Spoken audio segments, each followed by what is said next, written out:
बिस्मिल्लाहिर्रहमानिर्रहीम। आज जो चैप्टर हमने पढ़ना है वो है हमारा कार्डिक फेलियर। अब इसमें हम ये देखेंगे कि कौन से ऐसे वजूहात हैं जिससे हमारा जो हार्ट है वो फेलियर की तरफ चला जाता है, और अगर फेल हो जाए तो उससे हमें क्या क्या मसाइल हैं जिनका सामना करना पड़ सकता है। ओके, तो अगर हम बात करें कि सबसे पहले वजूहात की, कि कार्डिक फेलियर का मतलब क्या है। कार्डिक फेलियर ये है कि आपका जो हार्ट है उसकी पंपिंग एबिलिटी जो है अब वो तकरीबन बहुत कम हो चुकी है, बहुत ज़्यादा रिड्यूस हो चुकी है। इसकी क्या वजूहत हो सकती हैं? एक तो ये कि डिक्रीज कॉन्ट्रेक्टिलिटी, यानी कि कॉन्ट्रेक्टाइल मसल्स में कोई ना कोई इशू आ रहा है। इसकी वजह ये भी हो सकती है कि उनको प्रॉपर ब्लड सप्लाई ही नहीं मिल रही। दूसरी वजह क्या हो सकती है कि आपका जो हार्ट है उसके वॉल्व्स में कोई इशू है। जब वॉल्व्स में इशू होगा, प्रॉपर ओपनिंग या क्लोजिंग नहीं होगी, तो या तो बैक फ्लो भी आपको देखने को मिल सकता है, और जो है आपके पास प्रॉपर फीलिंग में कोई इशू आ सकता है। तो आपका कार्डिक आउटपुट जो है वो कम हो जाएगा। या कार्डिक टेम्पोनेट की जो सिचुएशन जिसमें एक्सटर्नली जो है आपके हार्ट पर प्रेशर लग रहा हो, तो उसमें भी प्रॉपर काम नहीं करता आपका हार्ट। या फिर विटामिन बी डेफिशिएंसी, जिसको हमने बेरी बेरी पहले भी हमने पढ़ा था, बेरी बेरी में भी आपके जो मसल्स होते हैं हार्ट के वो प्रॉपर फंक्शन नहीं कर रहे होते। या कोई प्राइमरी कॉज पड़ी हुई है जो सिर्फ कार्डिक मसल के रिलेटेड है, या कोई ऐसी एबनॉर्मेलिटी हो गई है जिसने आपके हार्ट को हाइपो इफेक्टिव बना दिया, जैसे कि कोई आयोनिक एबनॉर्मेलिटी हो सकती है, जैसे कि कैल्शियम की कमी, जो कि आपके हार्ट को वो स्ट्रेंथ ही प्रोवाइड नहीं करने दे रही जिससे वो प्रॉपर कॉन्ट्रैक्टाइल फेज में जा सके। या फिर कोई एक्सटर्नल इंजरी भी हो सकती है, या कोई इन्फेक्शन भी हो सकता है जिसने कोई ना कोई मसला बना दिया है। अब हम इस डायनामिक्स को देखते हैं। डायनामिक्स में ये हमें बता रहा है कि राइट हार्ट फेलियर और लेफ्ट हार्ट फेलियर जो है वो दोनों मुख्तलिफ तरीके से प्रेजेंट करते हैं। इस चीज़ को हम जो है फर्दर देखेंगे भी। लेफ्ट हार्ट फेलियर में आपने याद रखना है, अगर कोई पर्सन आपके पास आया है इस तरह कि उसके फेफड़ों में पानी पड़ने लग गया, यानी कि पल्मोनरी कंजेशन होने लग गई है, तो आपने फौरन सोचना है कि हो सकता है कि इसे लेफ्ट हार्ट फेलियर हो। और अगर कोई आपके पास आता है पेरिफेरल टिश्यूज के एडीमा के साथ, तो फिर आपने सोचना है राइट हार्ट फेलियर की तरफ। अब इसकी क्या वजह है, हमने पहले भी पढ़ा था। लेफ्ट हार्ट फेलियर का मतलब ये है कि आपका जो लेफ्ट वेंट्रिकल और लेफ्ट एट्रियम वाली साइड है वो प्रॉपर वर्क नहीं कर रही।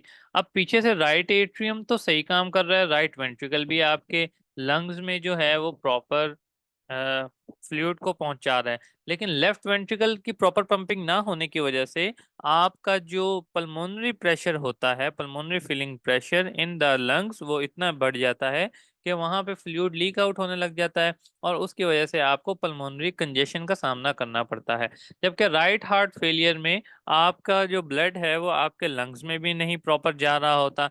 जब लंग्स में ही प्रॉपर नहीं जा रहा होता, और पीछे वीनस डैम्पिंग हो रही है, जो इफेक्ट हमने पहले भी पढ़ा था कि पीछे जो आपके वीनस रिजर्व्स हैं वो अब बहुत ज़्यादा बढ़ गए हैं, इतने ज़्यादा कि अब वहाँ से फ्लूइड लीक आउट हो रहा है, और आपके लोअर लिम्स में मोस्ट कॉमनली जा रहा होता है।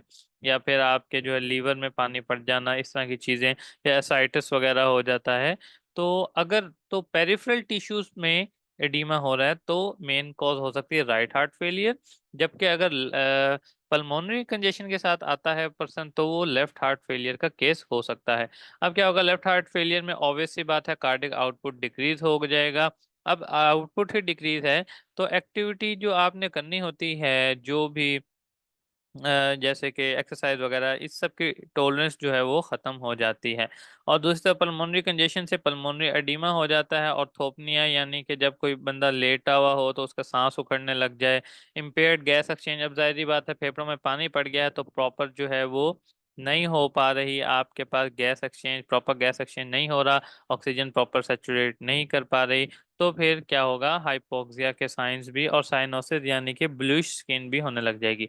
जबकि दूसरी तरफ पेरिफेरल टिश्यू के कंजेशन में आप देखेंगे कि डिपेंडेंट एडिमा होता है, आपको असाइटस यानी कि पानी पड़ जाता है खास ऑर्गन्स में, और लिवर कंजेशन यानी कि इम्पेयर्ड लीवर के आपके पास साइंस आएंगे, जीआई ट्रैक में भी पानी पड़ने लग जाएगा। ये सारी चीज़ें आप देखेंगे मोस्टली राइट हार्ट फेलियर में। ऑल दो लेफ्ट हार्ट फेलियर भी अगर बहुत ज़्यादा परसिस्ट करेगा तो वो भी ये कॉज शो कर सकता है, बट मेन डिस्टिंग्विशिंग फीचर्स जो हैं वो ये होते हैं। अच्छा, अगर किसी को अब एक्यूट एमआई हुआ है, एक्यूट कार्डिक फेलियर हुआ है, तो हम उसमें क्या चीज़ें देख सकेंगे? एक तो ये कि पंपिंग एबिलिटी तो उसकी डिप्रेस हुई ही हुई है, उसका कार्डिक आउटपुट डिक्रीज हुआ है। दूसरा, डैम्पिंग ऑफ ब्लड हो रही है वेन्स में।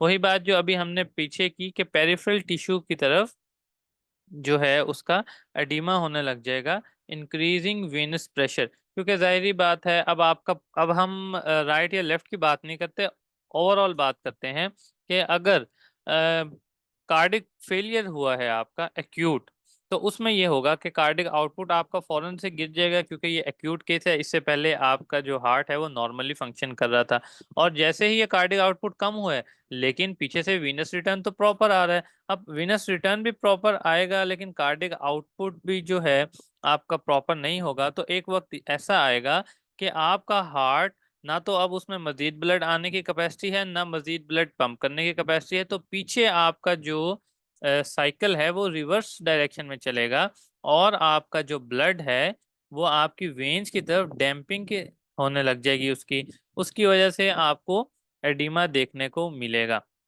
ये एक ग्राफ है जिसमें हम देख भी लेते हैं कि पहले एक बंदे का था नॉर्मल 5 लीटर पर मिनट उसका कार्डिक आउटपुट था। अब उसमें एक्यूट केस हुआ कार्डिक फेलियर का, और उसका जो कार्डिक आउटपुट है वो गिर कर आ गया कहाँ पर, 2 लीटर्स पर मिनट पर। लेकिन आपने साथ ही देखना है राइट एट्रियम का जो प्रेशर है वो भी बढ़ गया। अब उसकी क्या वजह है? क्योंकि पहले जितना वीनस रिटर्न आता था उतना ही कार्डिक आउटपुट हुआ करता था, तो राइट एट्रिया का प्रेशर बढ़ता नहीं था। लेकिन अब आ तो पूरा वीनस रिटर्न रहा है, लेकिन आगे आउटपुट कितना जा रहा है? Just 2 litre. तो वो जो पीछे वीनस रिटर्न जो है वो बढ़ता जा रहा है, आपके हार्ट के अंदर जो ब्लड बढ़ता जा रहा है वो आपके राइट एट्रिया के प्रेशर को बढ़ाता जा रहा है।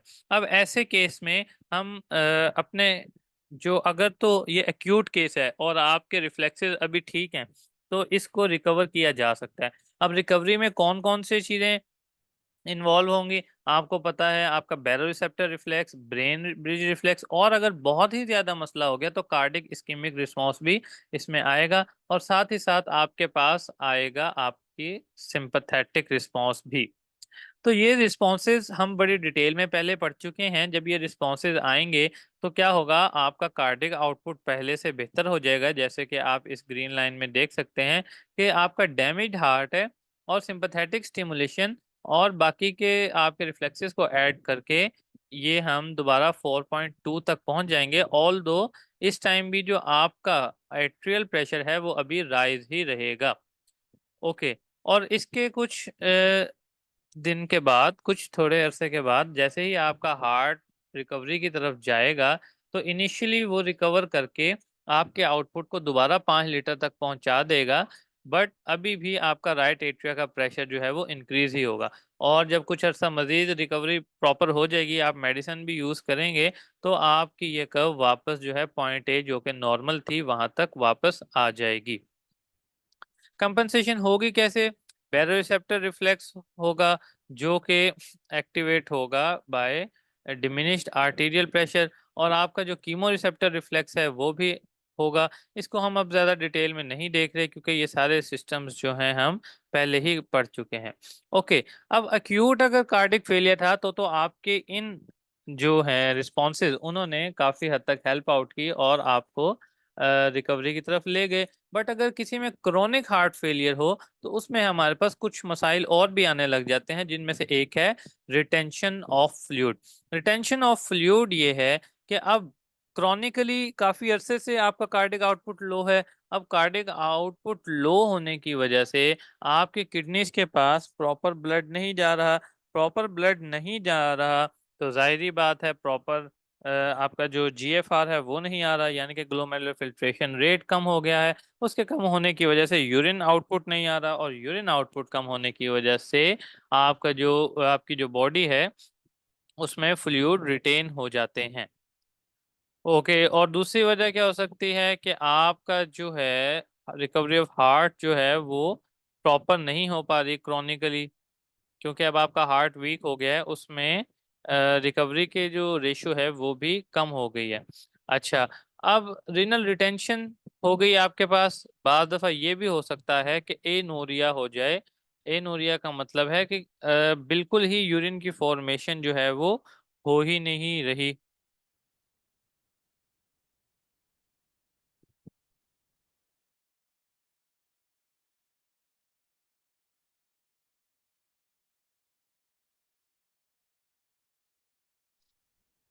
अब आपका क्योंकि कार्डिक आउटपुट तो है कम। अब कार्डिक आउटपुट कम होने की वजह से आपके जो आर्टीरियल सिस्टम है उसका प्रेशर जो है वो कम हो जाता है। और आर्टीरियल प्रेशर के कम होने की वजह से ही हमें ये देखने को मिल रहा है कि हमारा प्रॉपर जो है वो यूरिन फॉर्म नहीं हो रहा। अब यूरिन फॉर्म नहीं होगा तो फ्लूइड रिटेंशन होगी, ये आप इसमें देख भी सकते हैं। कार्डिक आउटपुट कम हुआ, हाइपोटेंशन हुई, रीनल ब्लड सप्लाई कम हुई, जिसकी वजह से डिक्रीज यूरिन और फिर उसकी वजह से फ्लूइड रिटेंशन हो गई। ओके। अब फ्लूइड रिटेंशन अगर थोड़ी सी हो तो एक हद तक तो ये हमारे लिए होती है बेनिफिशियल। क्योंकि जब फ्लूइड रिटेंशन होती है तो आपका वीनस रिटर्न बढ़ जाता है। वीनस रिटर्न बढ़ने से हमने क्या बात की हुई है कि हमारे जो वेन्स हैं उनमें भी स्ट्रेच होगा और हार्ट में भी स्ट्रेच कॉज होगा, और फ्रैंक स्टार्लिंग मैकेनिज्म के जरिए कुछ ना कुछ आपका हार्ट कोशिश करेगा कि भाई, अगर मिसाल ले लेते हैं हम कि एक बंदा है जिसने 10 बोरियां कहीं पर पहुंचानी है और वो प्रॉपर अब नहीं पहुंचा पा रहा, लेकिन अगर आप उसको 12 बोरियां दें तो वो थोड़ी सी शर्म खाकर अब जो है 10 तो पहुंचा ही देता है। तो यही केस यहाँ पर होता है कि वीनस रिटर्न जब थोड़ा सा बढ़ जाता है आपके पास, तो फिर क्या होगा कि थोड़ी सी फ्रैंक स्टार्लिंग मैकेनिज्म भी धक्का लगाने की कोशिश करेगा कि भाई मैं जो है प्रॉपर कार्डिक आउटपुट दे सकूं। लेकिन इसका भी नुकसान ये होगा कि आपका राइट एट्रिया का प्रेशर जो है वो बढ़ जाएगा, जो बात हम पहले ही कर चुके हैं।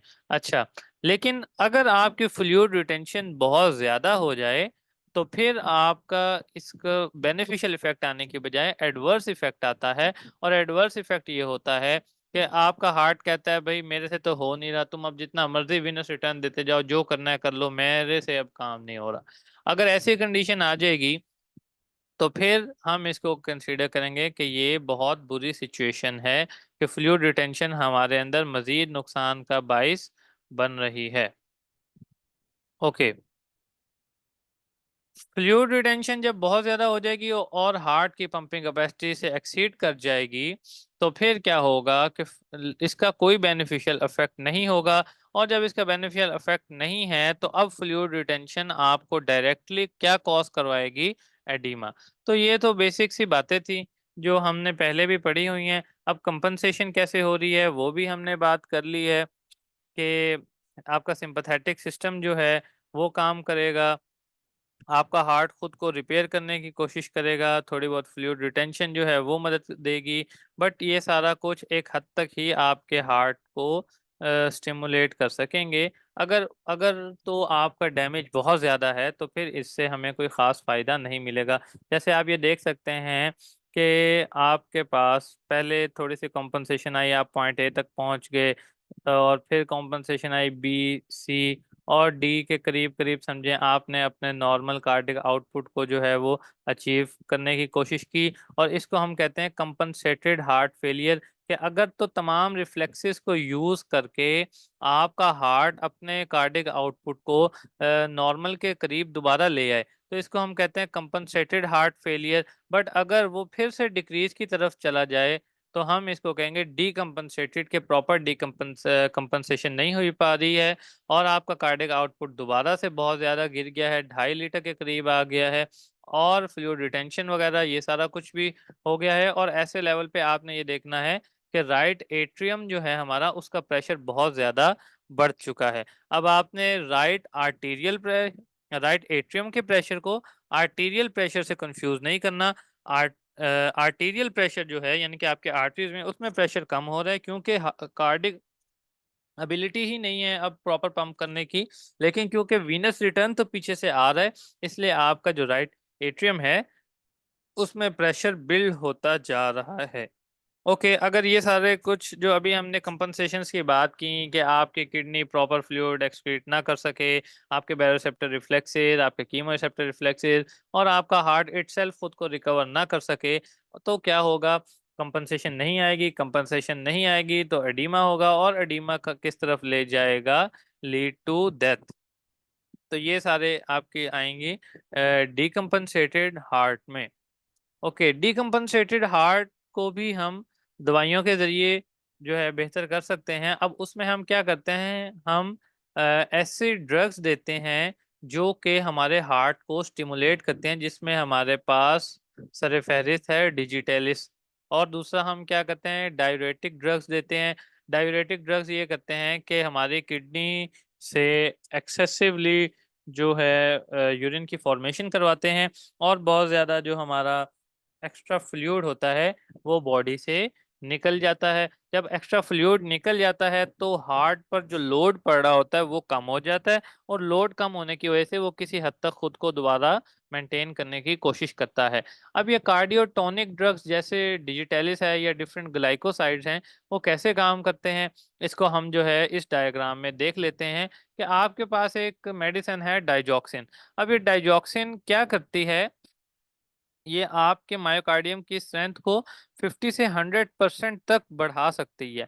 और इसका काम क्या है? इसके पीछे की फिजियोलॉजी ये है कि ये सोडियम पोटेशियम एटीपीएस जो आपका पंप है उसको इनहिबिट कर देती है। अब सोडियम पोटेशियम एटीपीएस पंप ने क्या करना होता है? उसने, आपको पता है, 3 सोडियम बाहर निकालने हैं और 2 पोटेशियम को अंदर लेके आना है। और अब जब सोडियम पोटेशियम एटीपीएस काम नहीं करेगा तो क्या होगा? सोडियम पोटेशियम एटीपीएस के काम ना करने की वजह से आपका जो सोडियम है वो बाहर नहीं जाएगा, पोटेशियम अंदर नहीं आएगा। ओके, ये तो हो गया सोडियम पोटेशियम एटीपीएस की इनहिबिशन से। लेकिन ये डायरेक्ट कोई इफेक्ट प्रोड्यूस नहीं करेगा, बल्कि ये एक और चैनल को अफेक्ट करेगा। वो चैनल होता है हमारा सोडियम कैल्शियम एक्सचेंजर। ये सोडियम कैल्शियम एक्सचेंजर क्या करता है? जब ये देखता है कि सेल के अंदर सोडियम की कमी हो गई है क्योंकि एटीपीएस पंप ने बहुत ज्यादा सोडियम बाहर फेंक दिया है, तो ये सोडियम को अंदर लेकर आता है इन एक्सचेंज ऑफ कैल्शियम, यानी कि सोडियम कैल्शियम एक्सचेंजर से कैल्शियम जो है वो सेल से बाहर निकल रहा होता है। अब जब सेल के अंदर पहले ही सोडियम ज्यादा होगा क्योंकि ये पंप इनहिबिट हो गया है, तो ऑटोमेटिकली ये पंप भी इनहिबिट हो जाएगा। ये कहेगा सोडियम पहले ही अंदर ज्यादा है, मुझे सोडियम अंदर लाने की जरूरत नहीं है।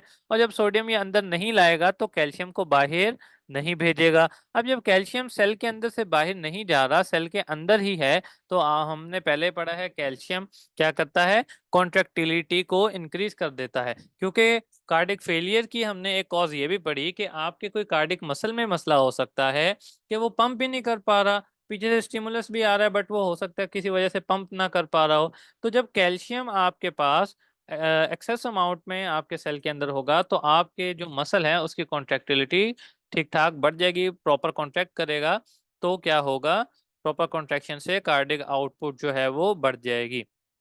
दोबारा से एक दफा रिवाइज करता हूँ, डिजिटलिस क्या करता है? ये सोडियम पोटेशियम पंप जिसने काम करना होता है 2 पोटेशियम को अंदर और 3 पोटेशियम सोडियम को बाहर फेंकना होता है, इसकी हो जाती है इनहिबिशन। जब इनहिबिशन हो गई तो अंदर सोडियम का लेवल बढ़ गया। अंदर सोडियम के लेवल ने क्या किया? इस सोडियम कैल्शियम एक्सचेंजर को बंद कर दिया, और अब कैल्शियम बाहर नहीं जा रहा। अब कैल्शियम बाहर नहीं जा रहा तो अंदर कैल्शियम ज्यादा पड़ा हुआ है, और कैल्शियम जो है फिर वो बाइंड करता है आपके एक्टिन मायोसिन और जो आपका सारा ये फिलामेंट्स के सिस्टम होता है, इस सिस्टम के साथ। और आपका आइनोट्रोपिक इफेक्ट यानी कि जो प्रॉपर कॉन्ट्रैक्शन की फोर्स है वो बढ़ जाती है। तो इस तरह डिजिटेलिस जो है हमारे पास काम करता है।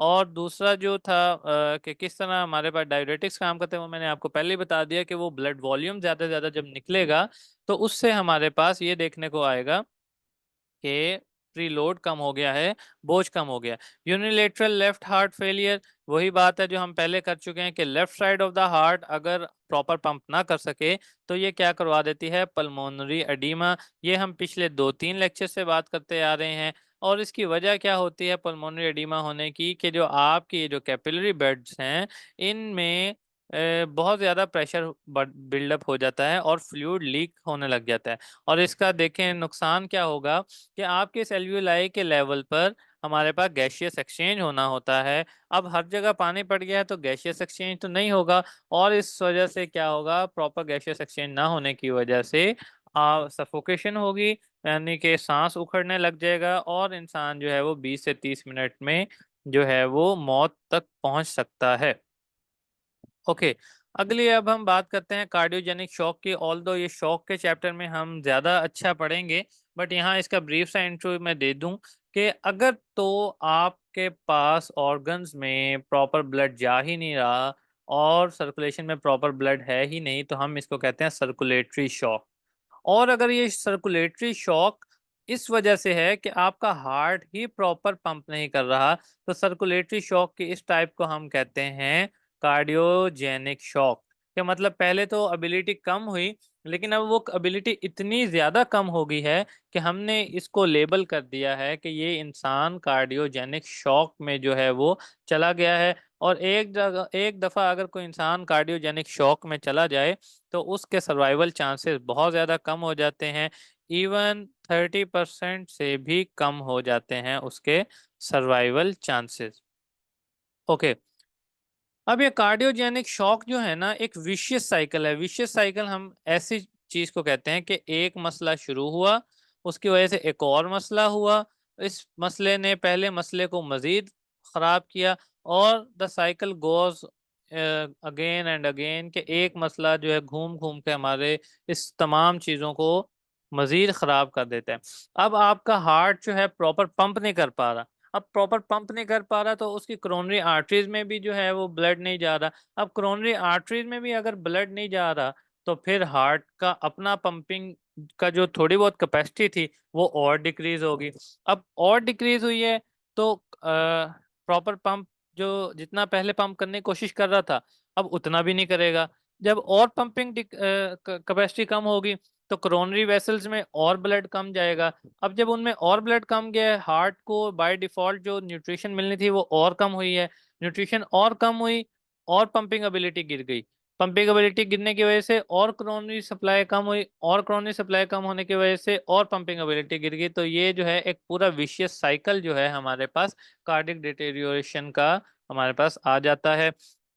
और अगर इसमें कोई आपके क्रोनरी वेसल ब्लॉक भी हो जाए तो ये मसला आपका मजीद बढ़ जाता है और इन्फेक्शन और अल्टीमेटली डेथ की तरफ चला जाता है। अब इसके ट्रीटमेंट में हम वही करते हैं, या तो डिजिटेलिस वही डाइजॉक्सिन दे देते हैं, या फिर होल ब्लड प्लाज्मा जो है इन्फ्यूजन ऑफ होल ब्लड, या फिर प्लाज्मा और अब ब्लड प्रेशर रेजिंग ड्रग, कोई ऐसी ड्रग देते हैं जो कि हमारे ब्लड के प्रेशर को बढ़ा सके, क्योंकि ब्लड का प्रेशर थोड़ा बढ़ेगा तो ही कोरोनरी आर्टरीज के पास जो है वो प्रॉपर फ्लो जाएगा, और प्रॉपर फ्लो गया तो ही हम विशियस साइकिल से बच सकेंगे।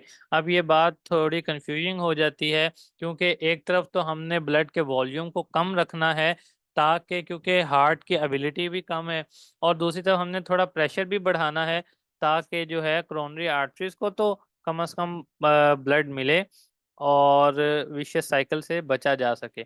अच्छा, और अगर कोरोनरी आर्टरीज में कोई ना कोई हमारे पास ब्लॉकेज आ गया जिसकी वजह से कोरोनरी आर्टरीज में सप्लाई नहीं जा रही और वो हार्ट को जो है प्रॉपर न्यूट्रिशन नहीं दे रही, और उस न्यूट्रिशन ना होने की वजह से हार्ट ने अपनी पंपिंग कम कर दी है, तो फिर हम क्या करते हैं, कोरोनरी बाईपास ग्राफ्ट करते हैं, या फिर स्टंट डालते हैं, या फिर ऐसे जो है वो इंजेक्शन इस्तेमाल किए जाते हैं जिसमें आपके पास स्ट्रेप्टोकाइनेज या फिर टिश्यू टाइप प्लाज्मिनोजेन होते हैं।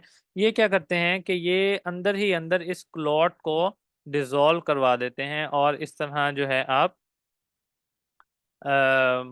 बच जाते हैं विशेष साइकिल से। बट ये भी ख्याल रहे कि अगर तो पेशेंट आपके पास फौरी तौर पे इमरजेंसी में आया है तो ही ये सारे चीज़ें जो हैं वो कामयाब हो सकेंगी विद इन द फर्स्ट।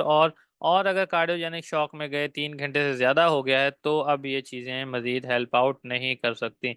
आगे अगर एडीमा की बात करें तो कार्डिक फेलियर में एडीमा की अगर हमने जो बातें पढ़ी थी, शुरू शुरू में क्या होगा एक्यूट कार्डिक फेलियर के, कि आपका जो एओर्टा का प्रेशर है वो गिरता गिरता गिरता गिरता 13 मिलीमीटर मरकरी पर आ गया।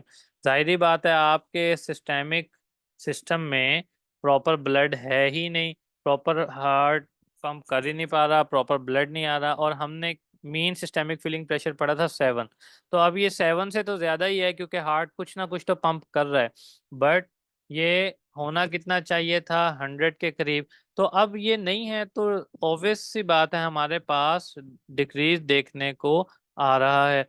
अब ये यहाँ से ये डिक्रीज हो गया, और दूसरी तरफ आपका जो वीनस रिटर्न है वो क्योंकि बढ़ता जा रहा है, और वीनस रिटर्न बढ़ने की वजह से आपका इस तरफ का जो प्रेशर है, राइट एट्रियल का प्रेशर, ये आपका जो है वो बढ़कर तकरीबन 13 के करीब आ रहा है। अब आपका आर्टीरियल प्रेशर भी 13 है और वीनस प्रेशर भी 13 है। तो जो आपका कैपिलरी प्रेशर होता है वो भी हमने शुरू में कितना पढ़ा था, 17 होता है। 17 की बजाय वो कितना हो जाएगा, वो भी 13 मिलीमीटर ऑफ मरकरी हो जाएगा। अब यहाँ से आपने ये बात याद रखनी है कि एक्यूट कार्डिक फेलियर में पहले पहल आपको ब्लड प्रेशर का इंक्रीज नहीं बल्कि प्रेशर का डिक्रीज देखने को मिलेगा। आइदर वो hydrostatic pressure in the capillaries हो, या फिर वो आपके आर्टीरियल सिस्टम के प्रेशर की बात हो रही हो। बट आपका राइट एट्रियम का जो प्रेशर है ये डिक्रीज की बजाय इंक्रीज होगा, उसकी वजह मैंने पहले बता दी। और एक पॉइंट आएगा जहां ये सारे प्रेशर इक्विलिब्रियम की स्टेज में आ जाएंगे, यानी कि 13 मिलीमीटर ऑफ मरकरी। अब आपके आर्ट्रियल सिस्टम में भी, आपके कैपिलरी सिस्टम में भी, और आपके जो है विनस सिस्टम, इस सब में जो प्रेशर है वो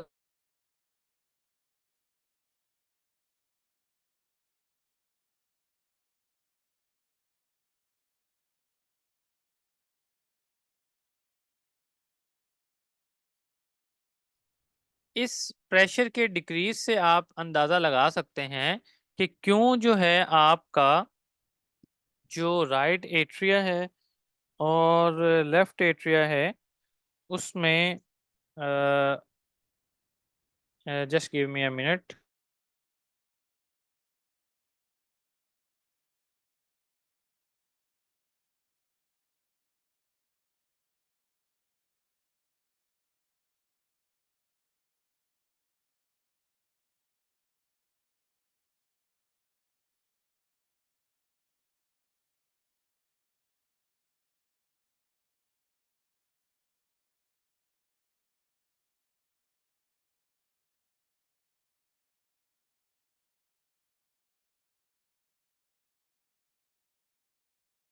ओके, हम बात कर रहे थे कि अब एडिमा जो है वो कैसे कॉज होगा।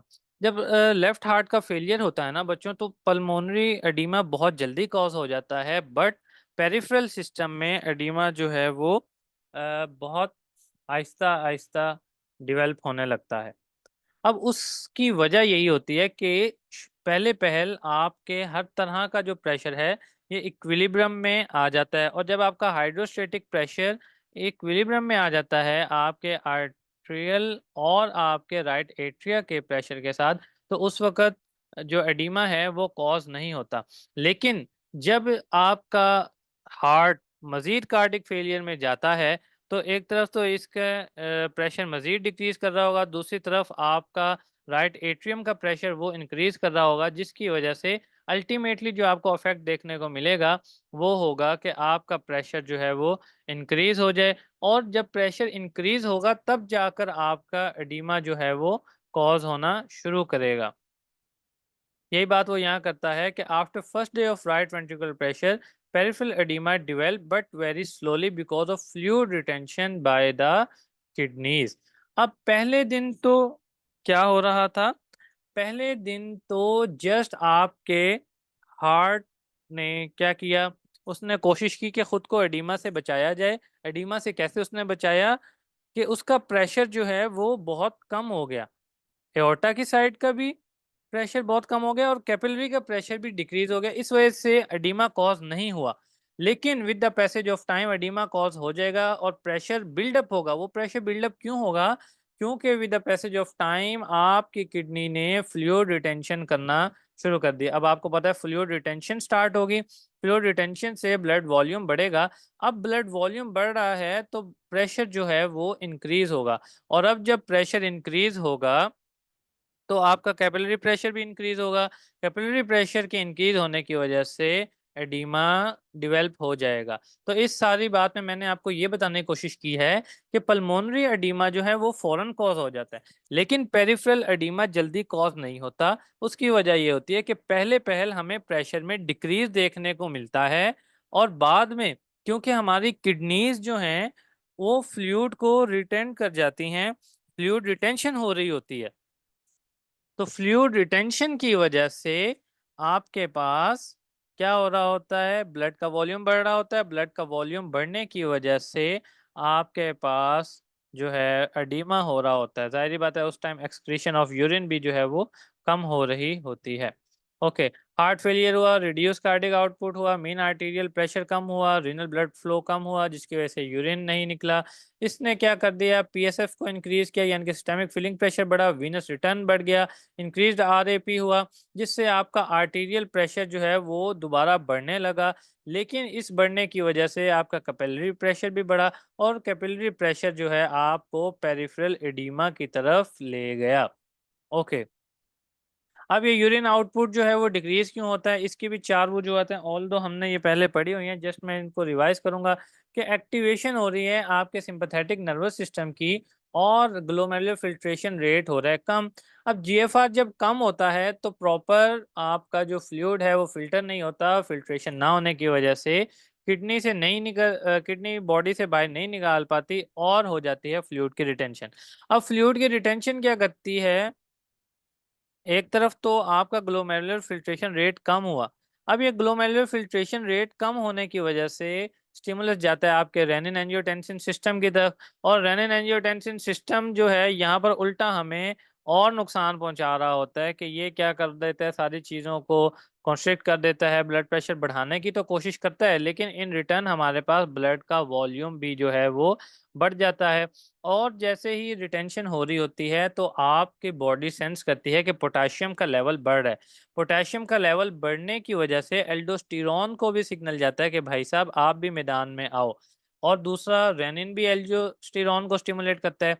तो एल्डोस्टेरॉन भी आकर क्या करता है, सोडियम की रीअब्जॉर्प्शन करवाता है। सोडियम की रीअब्जॉर्प्शन आपके पास दोबारा क्या करेगी, वाटर को एक्सक्रीट नहीं होने देगी बल्कि रीअब्जॉर्ब करवाएगी। तो ये चार फैक्टर्स हैं जो आपके फ्लूइड रिटेंशन में रोल प्ले कर रहे हैं। ऑल दो शुरू में रिटेंशन फायदेमंद है, बट बाद में ये नुकसानदेह हो जाती है, क्योंकि हमारा हार्ट इस चीज़ का मुतामिल ही नहीं हो सकता कि अब उसमें ज़्यादा ब्लड दिया जाए और वो पंप कर सके। अब फ्रैंक स्टार्लिंग मैकेनिज्म भी प्रॉपरली काम नहीं कर रहा, क्योंकि हार्ट में कॉन्ट्रैक्ट करने की एबिलिटी ही नहीं है। ऐसे में जो है फिर एट्रिया का जब प्रेशर बहुत ज़्यादा बढ़ जाए तो एएनपी मैदान में आता है, एट्रियल नाइट्रियूरेटिक पेप्टाइड। इसके बारे में हमने पहले ही पढ़ लिया था कि ये एट्रिया की वॉल से स्ट्रेच होता है, और ये वाहिद हमारे पास यहाँ पर हार्मोन होता है जो कि एक्सक्रीशन में रोल प्ले करता है। एक तो रेनिन एंजियोटेंसिन सिस्टम जो है आपके जो है वो बढ़ा रहा होता है फ्लूइड रीअब्जॉर्प्शन को, उस बेचारे को पता भी नहीं होता कि मेरा ये काम उल्टा बॉडी के लिए नुकसानदेह है। दूसरी तरफ एएनपी मैदान में आता है और वो कहता है कि अभी हमें रिटेंशन की नहीं बल्कि एक्सक्रीशन की ज़रूरत है। तो एएनपी के इन्फ्लुएंस में आपके पास चीज़ें बॉडी से निकलना शुरू होती हैं, और आप ये कंजेस्टिव सिम्टम्स जो हैं आपके पास उनको कम कर पाते हैं। ओके, ये जो एडीमा हमारे पास पल्मोनरी सिस्टम में हुआ था, ये बहुत हमारे पास लिथल विशियस साइकिल होता है, ये भी फौरन से कॉज करवा सकता है डेथ। और इसकी वजह क्या हो सकती है, ये भी हम पहले डिस्कस कर चुके हैं कि फेफड़ों में पानी पड़ गया, प्रॉपर आपके पास जो है वो ऑक्सीजनेशन नहीं हुई। ऑक्सीजनेशन ना होने की वजह से आपके पास हर जगह वेजोडाइलेशन होगी, और वेजोडाइलेशन ने आपके जो है वीनस रिटर्न को इंक्रीज किया। अब वीनस रिटर्न कैसे इंक्रीज होता है, एक तरफ तो आपके पास वेजोडाइलेशन हो रही है आपके मसल्स वगैरह में। अब लोकली आपके पास होती है वेजोडाइलेशन, और इस वेजोडाइलेशन को काउंटर करने के लिए आपके पास जो कंपनसेटरी रिस्पांस आता है वो आता है सेंट्रल लेवल पे वेजो कंस्ट्रिक्शन का। वेजो कंस्ट्रिक्शन की वजह से फिर आपका जो है ये वीनस रिटर्न फिर से बढ़ जाता है, और ये वीनस रिटर्न फिर बढ़ने की वजह से आपका क्योंकि लेफ्ट हार्ट प्रॉपर पंप ही नहीं कर पा रहा, तो दोबारा से आपके पल्मोनरी सिस्टम में मजीद जो है वो फ्लूइड चला जाता है, और मजीद लीकेज की वजह से दोबारा आपके पास जो है क्या हो रहा होता है, पल्मोनरी एडिमा मजीद बढ़ रहा होता है। ओके, अब इसको हम ट्रीट कैसे करते हैं कि बंदे को ऐसे डाययूरेटिक्स देते हैं जो कि फ़ौरन काम कर सकें, जैसे फ्यूरोसामाइड है, उसकी ऑक्सीजन की कमी दूर करने के लिए प्योर ऑक्सीजन देते हैं।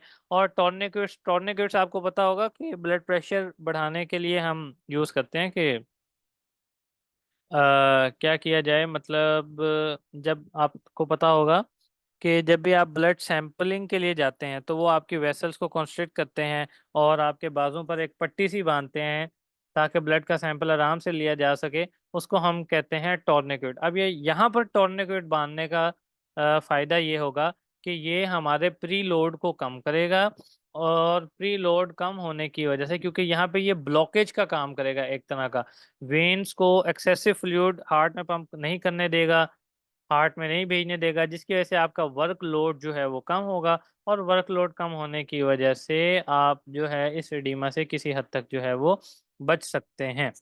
और दूसरी तरफ कार्डियोटोनिक ड्रग्स भी आपको दी जाएंगी, जिसमें आपको पता है कौन सी है, डिजिटल जिसकी हमने बात की है। कार्डिक रिजर्व, अच्छा अभी तक जो हम जब भी रिजर्व का वर्ड यूज करते थे तो हम ये कहते थे कि पंपिंग के बाद जो 50 ml बढ़ गया है वो है हार्ट के अंदर रिजर्व। लेकिन असल जो कार्डिक रिजर्व की जो असल टर्म है वो हमारे पास ये चीज एक्सप्लेन करती है कि वो मैक्सिमम परसेंटेज जो आप कार्डिक आउटपुट की बढ़ा सकते हैं। मतलब नॉर्मली अगर आपके पास 5 ml का 5 लीटर का ब्लड पंप होता है हर मिनट में, तो आप कितने ज्यादा इसको बढ़ा सकते हैं उसको हम कहते हैं cardiac reserve. The maximum percentage to which cardiac output can increase above normal is called cardiac reserve. इस डायग्राम में आप देख भी सकते हैं कि नॉर्मल अगर एक बंदे के कार्डिक रिजर्व को हम जीरो कंसीडर करें, यानी कि वो 5 लीटर प्रॉपर पंप कर रहा है, एक्स्ट्रा नहीं कर रहा, तो ये प्रॉपर कार्डिक रिजर्व का इस ग्राफ से हमें पता चलेगा कि एक नॉर्मल बंदा जो है ये 400 टाइम्स जो है अपने कार्डिक रिजर्व रखता है। यानी कि अगर वो 5 लीटर पंप करता था तो वो 5 लीटर अगर उसका 100% है समझे, तो 400% इंक्रीज उसमें, यानी कि 20 से 25 लीटर पर मिनट भी वो पंप करने की कैपेसिटी रखता है। और एथलीट्स में इससे भी ज़्यादा होती है। जबकि जब क्रोनरी थ्रोम्बोसिस और आपके पास वेल्वुलर डिजीजेज आ जाएं तो आपका कार्डिक रिजर्व बहुत ज़्यादा कम हो जाता है, यानी कि अब आपका हार्ट बस जितना पंप कर सकता था उतना ही पंप कर सकता है। अब अगर आप कोई एक्सरसाइज करेंगे तो फ़ौरन से सांस चढ़ जाएगा और आपको शॉर्टनेस ऑफ ब्रेथ के सिम्टम्स आएंगे, क्योंकि आप अपने कार्डिक रिजर्व को इंक्रीज नहीं कर पा रहे। अब कार्डिक इस रिजर्व के लो होने को ऐसे ही डायग्नोस किया जाता है कि आपकी एक्सरसाइज करवाई जाती है। अगर तो थोड़ी सी एक्सरसाइज करने से भी आप कहीं मुझ में मसल में फटीग हो रही है, बहुत ज़्यादा सांस चढ़ रहा है, तो फिर हम ये जज करते हैं कि आपका कार्डिक रिजर्व जो है वो कम हो गया है। और आपको सिम्टम क्या आते हैं? इमीडिएट डिस्पनिया, यानी कि सांस उखड़ रहा है, आपके टिश्यू इस्कीमिया होने लग जाता है, और आप बहुत ज़्यादा गहरे गहरे और लंबे लंबे सांस लेने लग जाते हैं, और फ़ौरन से मसल में जो है दर्द होने लग जाती है। ये सारे सिम्टम्स हैं कि आपका जो कार्डिक रिजर्व है वो बहुत ज़्यादा कम हो गया है। अभी तक हमने जो बात की थी वो सारी लो कार्डिक आउटपुट की बात की थी। अब हम बात करते हैं कि आपका कार्डिक आउटपुट बाज केसेस में बढ़ भी सकता है, और ये हाई कार्डिक आउटपुट फिर आपको हार्ट फेलियर की तरफ लेकर जाएगा। तो ये कैसे होगा ये काम सारा? कि जब आपका एवी फिस्टूला बनेगा, ये बात हमने पहले भी डिस्कस की थी कि एवी फिस्टूला में क्या होता है। जब हमने रिमॉडलिंग का चैप्टर पढ़ा था, एवी फिस्टूला में ये होता है कि आपके आर्टरीज से डायरेक्ट वेन्स में ब्लड आता है। अब आर्टरी का हाई प्रेशर जब डायरेक्ट वेन में आता है तो उसकी वजह से पूरी वेनस सिस्टम का प्रेशर बढ़ता है, और आपका जो हार्ट है उसमें ज्यादा से ज्यादा ब्लड पूल आउट हो रहा होता है, यानी कि वीनस रिटर्न बहुत ज्यादा बढ़ गया। अब अगर आपका हार्ट शुरू में तो बिल्कुल ठीक था तो वो क्या करेगा, तो इस ज्यादा वीनस रिटर्न को पंप आउट कर देगा, यानी कि कार्डिक आउटपुट जो है वो बढ़ जाएगा। बट कब तक आखिर आप ज्यादा कार्डिक आउटपुट को लेकर चल सकेंगे? प्रॉपर रिमॉडलिंग ना हो तो ये ज्यादा कार्डिक आउटपुट जो है अल्टीमेटली आपको हार्ट फेलियर की तरफ लेकर चला जाएगा। तो ये था कि हाई आउटपुट से कैसे कार्डिक फेलियर हो जाता है। एवी फिस्टूला आपने अगर बनाया है मिसाल के तौर पर, अब आप देखें इस डायग्राम से मैं समझाने की कोशिश करता हूँ कि नॉर्मल आपके पास ये जो कर्व है ये शो करती है कार्डिक आउटपुट को, और ये शो कर रही है वीनस रिटर्न को। और ये पॉइंट है इक्विलिब्रियम का कि आपके पास जीरो के लेवल पर, जब जीरो आर्टेरियल प्रेशर है, आपका हार्ट नॉर्मल काम कर रहा है, तो 5 लीटर ही आपके पास हर मिनट आया ब्लड, और 5 का 5 आपने निकाल दिया। लेकिन एवी फिस्टूला के केस में क्या हुआ, आपके पास कितना आया? इस लेवल पर देखें, वीनस रिटर्न 12.5 लीटर के करीब आया। अब 12.5 के लीटर के करीब आया, तो आपका ये जो हार्ट है ये भी अगर शुरू में नॉर्मल काम करे तो 12.5 लीटर ही पंप आउट कर देगा। आपका कार्डिक आउटपुट बहुत ज्यादा बढ़ गया, कहाँ 5 लीटर 1 मिनट में, कहाँ 12 लीटर 1 मिनट में।